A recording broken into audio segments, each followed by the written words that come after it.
Hi, my name's Sabrina Anderson, and I will be sharing my Challenging Your Beliefs project about pro-life. I want to start off by saying that I'm a very open-minded person, so this project was really hard for me to pick a subject because I'm the devil's advocate, basically.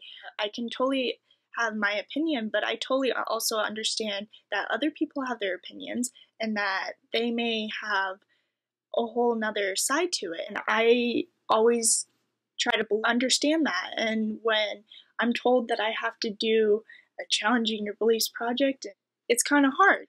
For me, I'm pro life, but I also understand that other women have their problems.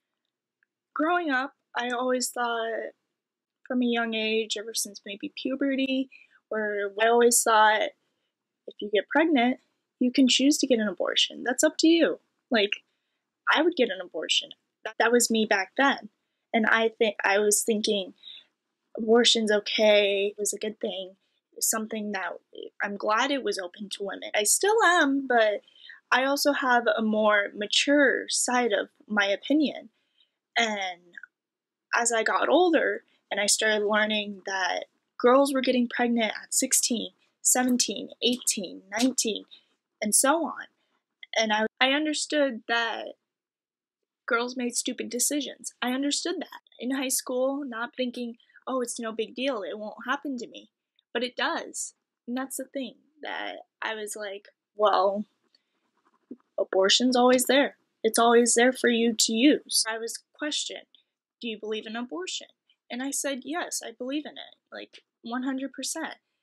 And they had me watch this video. I know these people were going around saying, are you pro-life, pro-choice? They would start off by that, and then they would go from there. And then they would say, well, when do you think the child is a human being that has a life? I realized that the child was conceived, and they were given a life, a soul.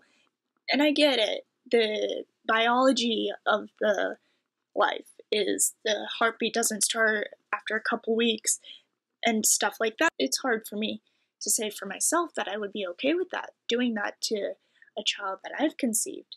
And I haven't actually experienced any of that. So in the process of me trying to find someone to interview, I found it really interesting because I started off with Planned Parenthood and I asked them, am I able to interview someone for school purposes? And they said no. And they didn't really explain why. I respect that. But it was just kind of interesting on the fact that they wouldn't share any information. And if you go on their website, the number on every single Planned Parenthood is for customer service. It doesn't even go to that Planned Parenthood at that location.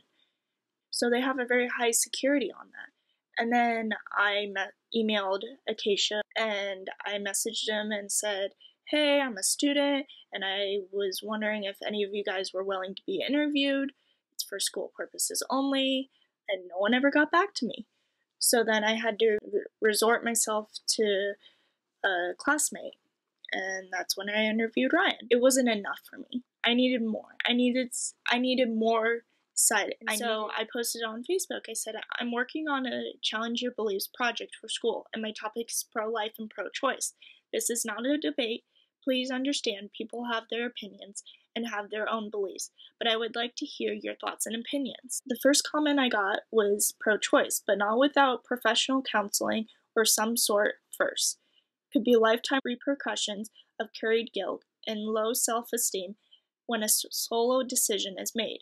All options need to be examined, medical, personal, family, if any. I have a cousin who experienced a pro-life, pro-choice situation with herself, and she commented on my Facebook post and said,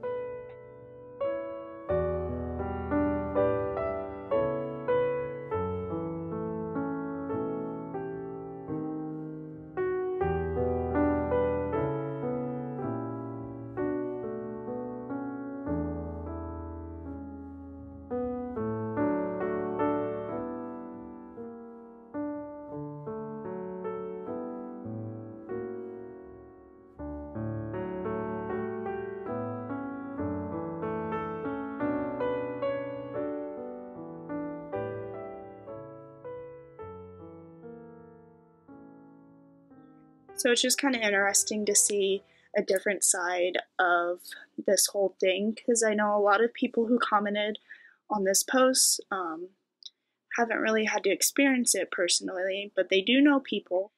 So at the end of the day, I start thinking about all these comments, and then I think back to when my teacher's like, "You're pro-choice," and I said, "No, I'm not." It kind of makes me realize I actually am pro-choice. And after that I say that I'm pro-choice, I'd like to point out that I wasn't looking at the definitions clearly. Pro-choice doesn't necessarily mean that it's about you, which I should have realized in the beginning. Pro-choice is what it allows the women to decide what they want to do. But for myself, I made the decision that I would not do an abortion. So I should have looked at the big picture and realized that pro-life doesn't always mean that it's just about you. But now, I'm pro-choice. So I want to end this video with thanking you for watching it, taking the time, and kind of question yourself.